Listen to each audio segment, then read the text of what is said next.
So here's a film about using intuition for finding lost objects. First of all, forget it. Intuition does not find lost objects, so sorry to disappoint you, but here's why, and this is the really interesting thing. So firstly, intuition needs love and purpose to be able to work.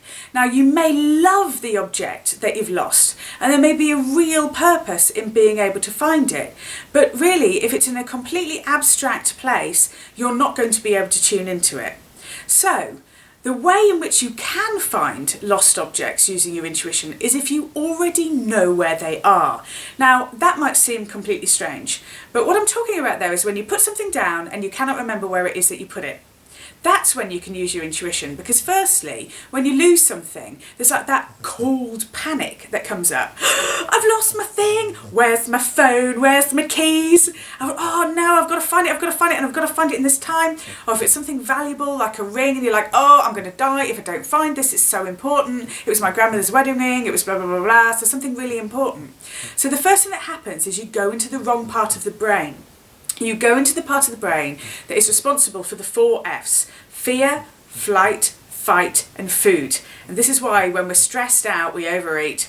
So we go into the part of the brain that really in a sense closes down and stops us being able to remember where the heck we put the thing in the first place. So the best thing to do really is stop looking for it. I know that sounds crazy, especially if you need it. So if you go to all of the obvious places, you can't find it, you've been looking for ages, and you cannot find where it is, put your hand in your heart, breathe out and just go, nothing is lost. Nothing is ever forgotten.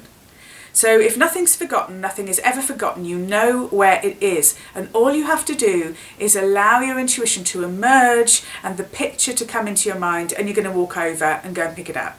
So the minute you stop stressing about it, you go into the correct part of the brain that is used to be able to find it.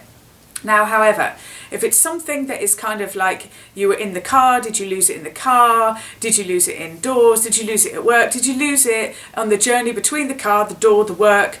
Then things like that are just itemizedly gone, it's very difficult. I once had a gentleman phone me up and say, you know, all the jewellery has been stolen from the house and we don't know exactly who's done it, but we have some ideas.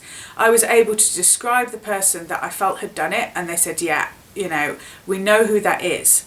And I said, okay, and it's in a bag underneath the bed. And he, while he was still on the phone, went upstairs, looked, goes, yeah, the bag is there. But because of embarrassment in the family, because it was a family member, felt that he couldn't confront this person to say, hey, you've taken your grandmother's jewellery. Kind of embarrassing, very difficult. So there was nothing that he could do. And then, of course, a couple of weeks later, calls me back and says, the bag's gone, the jewellery's gone, now where is the jewellery? No idea. Because I'm not tuning into the jewellery, I'm tuning in to the overall feeling of everybody in the house and what's been going on, and because that's the vibration that you can tune into. But you can't tune into random objects because they have no emotions, they have no feelings. So the random object, the object is not going to speak to you about where it has gone. So somebody can read where they know that you know it already is, and they can pull that information out of you, but they can't find a random object that has no personal connection. A little bit like a friend of mine at work, when I worked in theatre, would lay out cards and see if I could guess what card it was when we were playing around, testing this kind of thing. And I could say whether or not it was a red card, a black card, spades, hearts, and the number. Not always all the information, not what number it was, the fact it was spades, the fact it was black, not everything, but only if he looked at the card. If he didn't look at the card and he didn't know what it was, I had no idea. So I'm not reading the card, I'm reading the person. And this is how, I mean, that's a high level of intuitive, you know, knowing, if I do say so myself. So don't expect that you can always do that, and don't expect it's kind of some kind of supernatural superpower. It's a superpower of being able to read a person, not something crazy that's in the esoteric world. And that's just a brain ability that it comes out from the right hemisphere of the brain. We all have a right hemisphere of the brain. I talk very much about this in my book You Do Know, because I try to stem away from the idea that this is some kind of paranormal superpower that means you're going to get the lottery numbers. You can't get the lottery numbers, sorry to disappoint you.